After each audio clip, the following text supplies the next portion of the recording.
Parashat Vaïkhet Pekudé et Shabbat HaChodesh. On va se concentrer sur cette quatrième paracha, qui fait partie des 4 parachutes qu'on lit à l'approche de Nissan. Il y a eu Shkalim, Zachor, Para et maintenant Chodesh. Alors, je te propose de réfléchir au message de ces 4 parachutes. Le Chidushé Harim, il enseigne que le mois de Hadar est le parallèle du mois de Elul. Elul prépare Tishré. Pareil, Hadar prépare Nissan. C'est quoi le sens de ce parallèle? C'est que Nissan et Tishré, en fait, sont les deux grands carrefours de l'année. Nissan avec Pessah, Tishré pour Rosh Hashanah et Yom Kippour. Ces deux moments de l'année sont apparemment bien différents, mais en fait, ils ont un rapport. Et on peut le trouver à travers la Gemara, qui cite une maroquette pour savoir, une discussion pour savoir quand est-ce que le monde a été créé. D'après Rabbi Eliezer, en Tishré, alors que pour Rabbi Yoshua, c'est en Nissan. Tosfot, sur place, il explique qu'il n'y a pas de maroquette. Béhémet, la décision de créer, ça a été pris en Tishré, mais la création effective, c'était en Nissan. Donc on voit que Nissan et Tishré sont les deux étapes sur le chemin de la création. Et chaque année, comme dit Rav Dessler, on recrée quelque part une nouvelle création. Alors, si on commence par Tishré, évidemment, c'est la nouvelle année sur laquelle on est jugé en fonction de nos actes de l'année passée. Ce processus se fait à travers les Yamin Noraim, Rosh Hashanah et Yom Kippour, sont préparés grâce à au mois de Elul, avec les sirotes, un mois pour se renforcer, pour travailler essentiellement sa Yirat Shamayim, sa crainte du ciel. Pour arriver prêt à cette nouvelle étape, on a donc ce mois de Elul. En Nissan, le peuple juif est sorti d'Égypte. En Nissan, le peuple juif, il est recréé. Et chaque année, on revit cette naissance. Comme les Chachamim nous disent, Bechol dor vador, chayav adam lirot et atzmo, ki'ilu hu yatsa mitzrayim. Chaque génération, chacun doit se considérer comme s'il sortait lui-même d'Égypte. Mais à la différence de Tishré, cette prise de conscience ne se fera pas dans la yirat shamayim, dans la crainte, mais dans la havat Hashem, la joie. Nissan, c'est la simcha par excellence. Arriver prêt à Pessah, c'est arriver plein de simcha. Et pour nous aider à préparer, on a tout le mois de Hadar et les 4 parachutes. Donc en résumé, Elul et les Slichot, c'est pour affermir notre Yirat Shamayim à l'approche de Tishré, alors que Hadar et les 4 parachutes sont là pour développer le sentiment de simcha à l'approche du mois de Nissan et de Pessah. Alors maintenant, il reste à expliquer en quoi les 4 parachutes sont une bonne préparation pour la simcha. Et on va voir que les Khamim, ils sont vraiment très forts. Ils répondent à cette question de façon pleine, fantastique. Et ils disent que dans la vie d'un homme, il y a 4 raisons pour lesquelles il manque de simcha. Et on va voir que les 4 parachutes sont exactement en rapport à ces 4 raisons.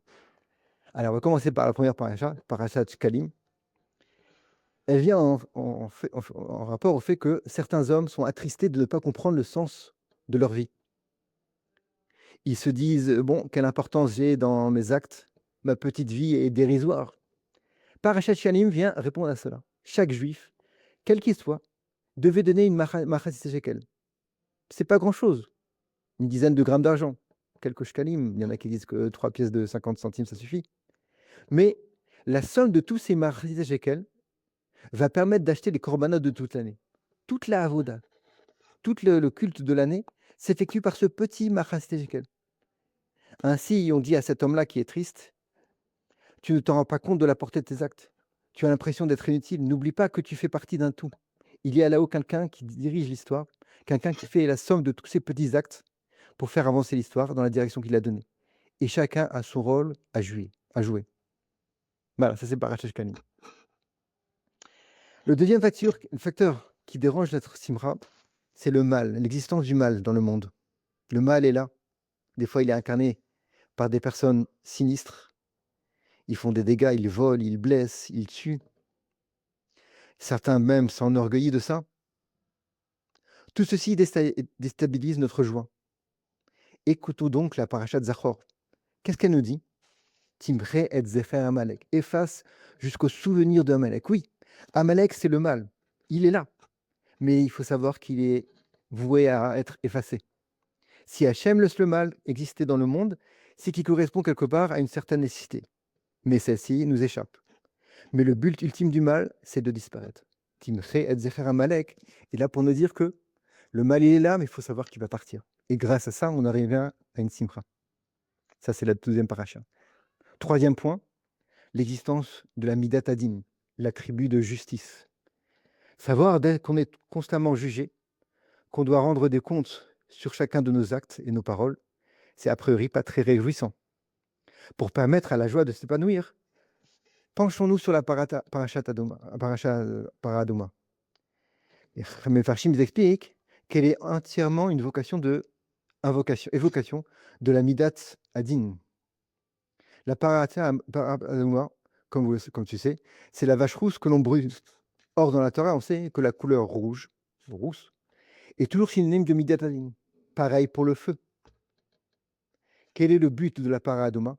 C'est Metaer et Ametim. Elle rend purs les impurs. C'est pour nous dire que, en fin de compte, le din, la midat de la justice, la dureté de Akolboru, ça aboutit à la fin à la rachamim. Comment ça marche? Béhémet, on ne sait pas. C'est au-delà de notre compréhension. La vache rousse, c'est le prototype des chukim, ces lois qui dépassent notre logique. Eh bien, tu as compris que c'est ça le message, c'est que la simcha, elle peut venir grâce au fait qu'on oublie que, enfin, on va savoir, on sait que la midat adin, tôt ou tard, elle va partir. La quatrième nekuda, quatrième sentiment à dominer pour être vraiment saméach, c'est la routine.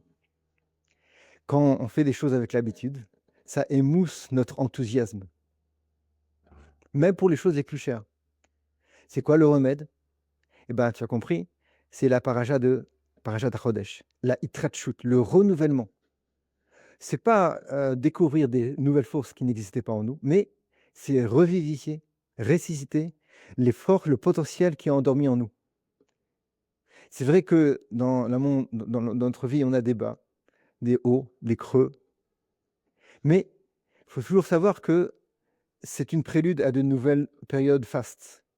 Le peuple juif est toujours comparé dans le texte à la lune, qui est sans cesse en renouvellement. Avec le mois de Nissan et l'arrivée du printemps, même la nature se renouvelle. Ce renouveau naturel est une allusion du renouveau spirituel que chaque Béné Israël ressent en Nissan, et déjà annoncé par la parashat HaChodesh. La force de se renouveler, ça c'est l'élément même du peuple juif par excellence. Alors voilà, ça c'est les 4 Nekodot, tu vois que c'est vraiment matim, comme on dit, effectif pour un juif, pour atteindre la simra, shkalim, pour être conscient de l'importance de chaque juif, zachor, pour savoir que le mal il va être éliminé, para, c'est pour savoir que la justice, le din, il va se transformer en miséricorde, et chodesh, c'est pour savoir que la routine, à la fin, elle doit être anéantie. Grâce à ça, Bézat Hashem, on va avoir plein de force pour toujours servir Hashem dans la simcha. Shabbat Shalom.